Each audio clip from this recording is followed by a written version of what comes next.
بات کو ضرور ذہن میں رکھیں کہ لوگوں کو نا امید ہونے سے بچایا جائے. ایسی باتیں معاشرے میں نہ پھیلائی جائیں جو نا امیدی کا سبب بنے.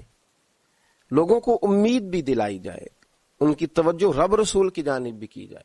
انہیں یہ بھی بتایا جائے کہ تم نہ اپنی مرضی سے پیدا ہوئے, نہ تم نے اپنی مرضی سے اپنے آپ کو بڑا کیا, نہ اپنی مرضی سے تمہارے پاس صحت تھی. تو جس رب کریم نے پہلے نوازا تھا وہ اب بھی نوازے گا. لوگوں کی امیدوں کو نہ توڑا جائے, مایوسیاں نہ پھیلائی جائیں, پریشانیوں کو مزید نہ بڑھایا جائے. اچھی امید, اچھی خبر, اچھا پیغام.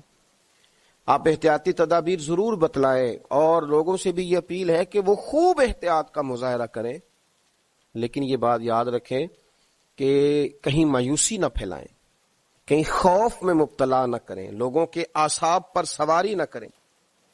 کسی جگہ کا بھی کوئی ایسا ماحول نہ بنائیں کہ جس سے یوں محسوس ہو کہ انسان کرب میں آ گیا, وہ ڈگمگانے لگا ہے, اس کی سوچیں لڑکھلانے لگی ہیں. اللہ کے رسول صلی اللہ تعالی علیہ وسلم ہمیشہ امید دلاتے تھے. بڑے بڑے گناہگار جب آ کے سوال کرتے تھے کہ یا رسول اللہ صلی اللہ علیہ وسلم حد ہو گئی گناہ کرنے والی, نافرمانی کے آخری درجے تک پہنچ گئے, حکم کیا ہے؟ تو حضور فرماتے تھے تم کلمہ پڑھو تمہارا رب تمہیں معاف کر دے. تم کلمہ پڑھو اللہ تم پہ رحم فرمائے گا, اللہ تمہارے لیے آسانیاں کرے گا. بڑے بڑے غریب لوگ جب دروازہ رسول پہ آتے تھے تو حضور ان کے لیے ہاتھ اٹھا کے کہتے تھے کہ اللہ تمہیں مالا مال کر دے گا, تمہیں اللہ نواز دے گا, تمہارے لیے آسانیاں کر دے گا. اور پھر جب بڑے کمزور لوگ, بڑے بیمار لوگ, بڑے مجبور لوگ, وجود نکاہت سے چور چور ہو گیا, اس طرح کے لوگ جب آتے تھے تو اللہ کے رسول صلی اللہ تعالی علیہ وسلم انہیں بھی امید دلا دیتے تھے. ان کے لیے بھی حضور صلی اللہ علیہ وسلم خیر والا معاملہ فرما دیتے تھے.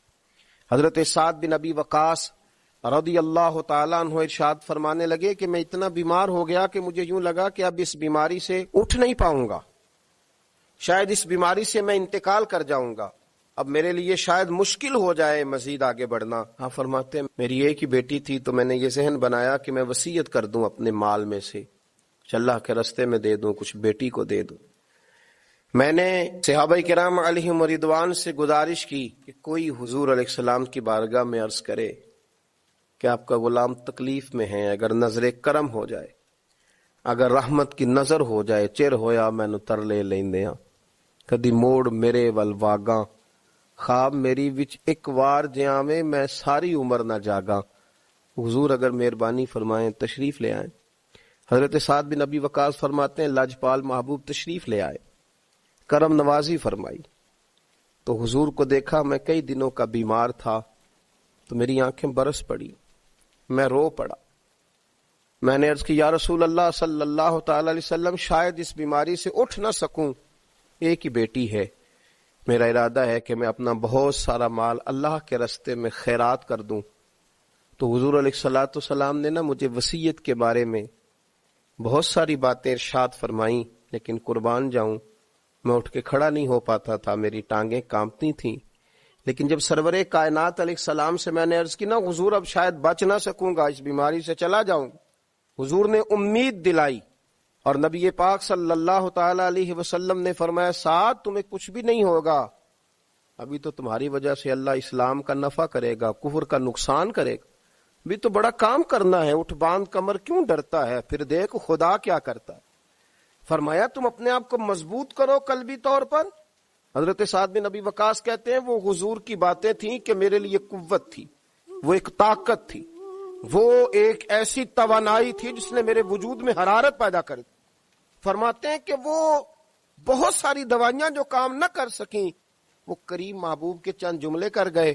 حضرت سعد بن ابی وقاص کہتے ہیں حضور تو تشریف لے گئے, میں کئی دنوں سے اٹھ نہیں پا رہا تھا, لیکن تھوڑی دیر کے بعد ہی ظہر کی اذان ہوئی تو میں نے اٹھ کے کھڑے ہو کے نماز ادا کی.